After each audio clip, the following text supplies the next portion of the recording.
It is now the 17th century. The Muslim threat has been curbed with the help of Portugal, who was hoping for an African port for their Indian possessions. But Ethiopia is choosing a policy of isolation, and Europeans are being expelled. The empire's center has shifted again, this time 110 miles west. This is the period of the kings of Gondar, a weak dynasty. Their rule was marked by bloody rivalries and intrigue, and it is to their kingdom that we are now headed. Gondar, a fortress city. It resembles a medieval European town with its castles, abbeys, and public houses. The Portuguese influence can be seen everywhere.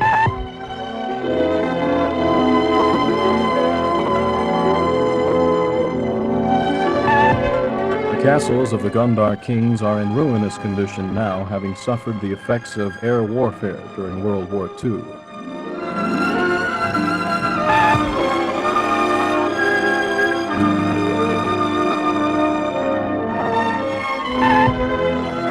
Of all 6 castles, only one is in fair condition. This was the home of King Felicitas.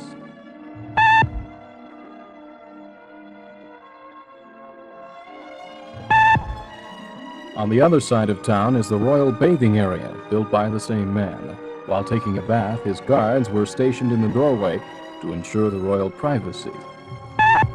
But 3 centuries of neglect can ruin any fine establishment. The main pump has long ceased its ability to produce water. And the royal bathhouse now sits in the middle of a gigantic swimming area overgrown with grass.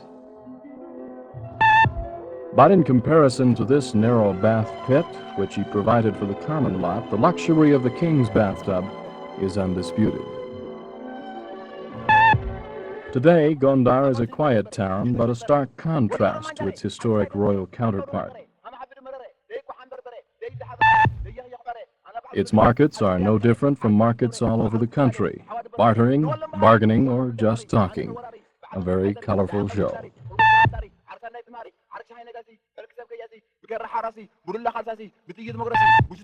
And these young ones are fast catching on. The idea on market day is to try to sell someone something he either doesn't need or doesn't want. Sometimes there were jewels that only a camera could buy. But Gondar's art does not always become manifest on the wall of some dwelling. Some of the most beautiful examples of Ethiopian art are through these gates and inside Gondar's Church of the Trinity, containing original 17th century murals by the Ethiopian painter Haile Mascal. It is Ethiopian's version of the Sistine Chapel.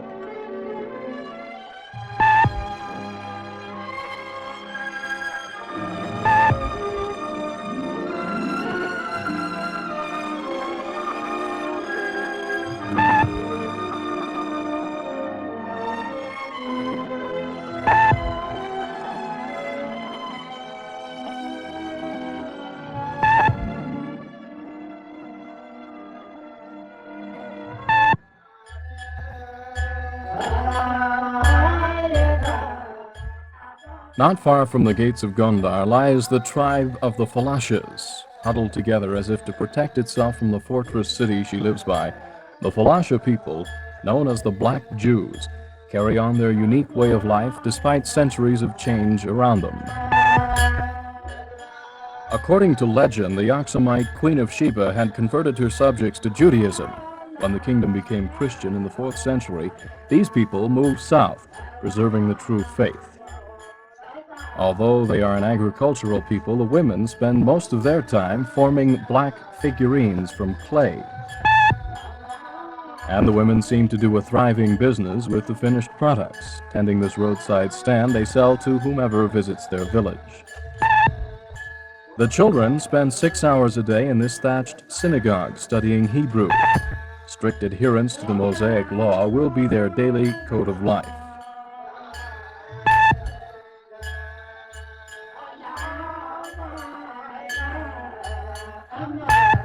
The Star of David, the unique symbol of their religion, can be seen everywhere, in their clothing, their pottery, and their homes.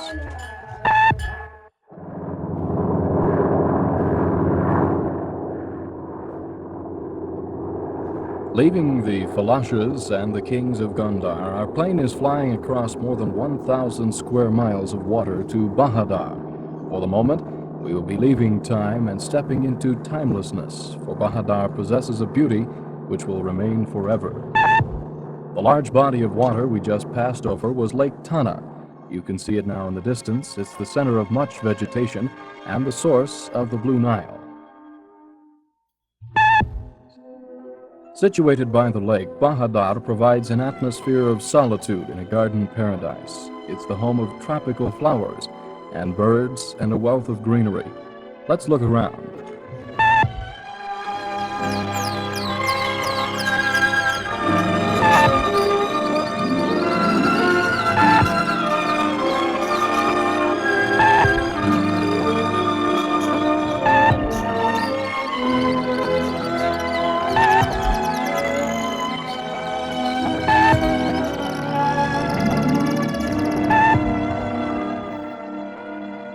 Here is complete solitude, but the lake becomes a violent torrent as it drops into the Blue Nile Gorge.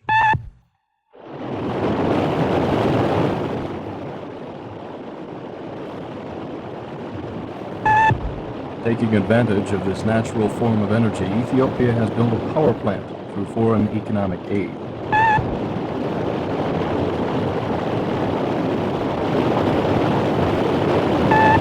Rushing over its rocky bottom cliff, the river plunges 200 feet into a gorge below, throwing back a spray close to 90 feet high. Here is one of the most awe-inspiring sights in all of Africa.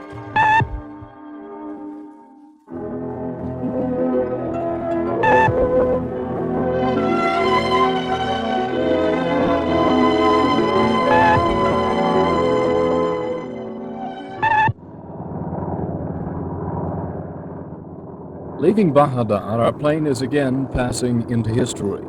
In the middle of the 19th century, the country once again established contacts with the European world. This phase of Ethiopian history ended, however, with the Italian fascists overrunning the country in 1936. But after World War II, the country became once again an independent state. And at this moment, we are approaching her present-day capital, Addis Ababa. Established as the capital in 1893 by Menelik II, it has grown into a modern city, nurtured by foreign capital and industry. Today, it is a city of over 500,000. Addis Ababa has a modern airport, hosting airlines from all over the world. With facilities such as these, it is evident that this city does not truly represent the lifestyle in the rest of the empire. Addis Ababa is partly a city of tradition, for she is the official home of the empire. Here in the heart of the city stands the royal mansion, Jubilee Palace. Protected by its heavily wooded grounds, it is the showplace of remarkable carvings, pictures, and decor. Addis is also a city of religious tradition. Trinity Cathedral, the official place of worship by the monarchy, is a majestic structure of ornate design.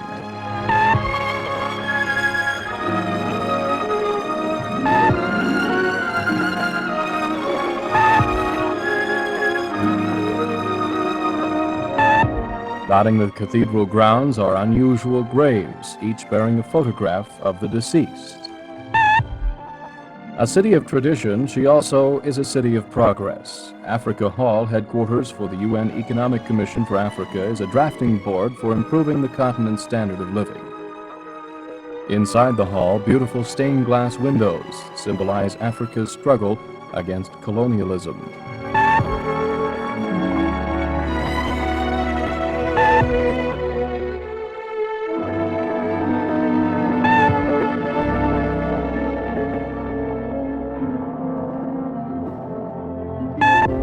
The Center for Progress in Education is the University of Addis Ababa, but because of the country's high illiteracy rate, it is still reached by only a few.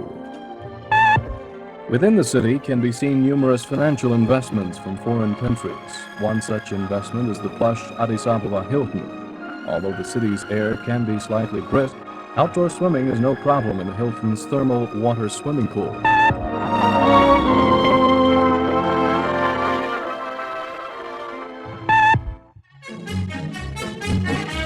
Across town, the financial life of the city takes on a different style.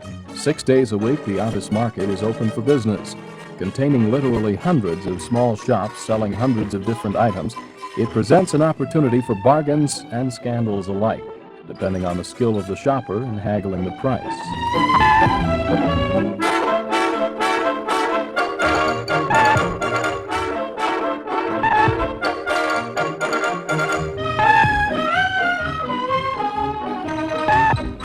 There is something about Addis which makes you uncomfortable. She seems like a Cinderella gone to the ball while the rest of the country stays home in poverty.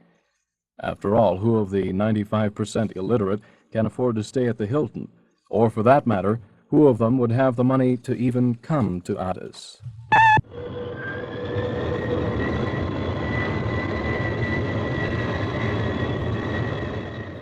As we leave this ancient empire, consider for a moment the people and places down below. In many ways, they are indicative of the entire continent of Africa. Many people,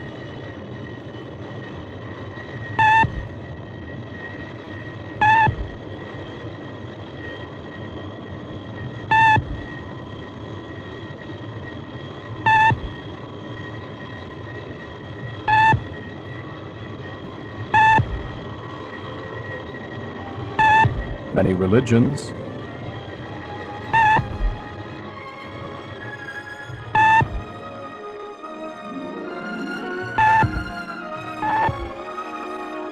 a rich history,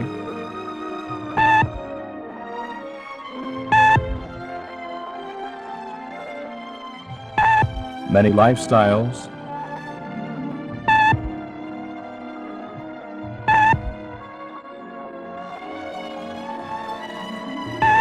and a harsh land.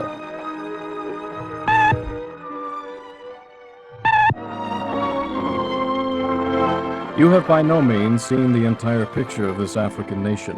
No presentation of this length can even hope to come close to that goal. We can only hope that you have come a little closer to understanding the historical heritage of the people of Ethiopia.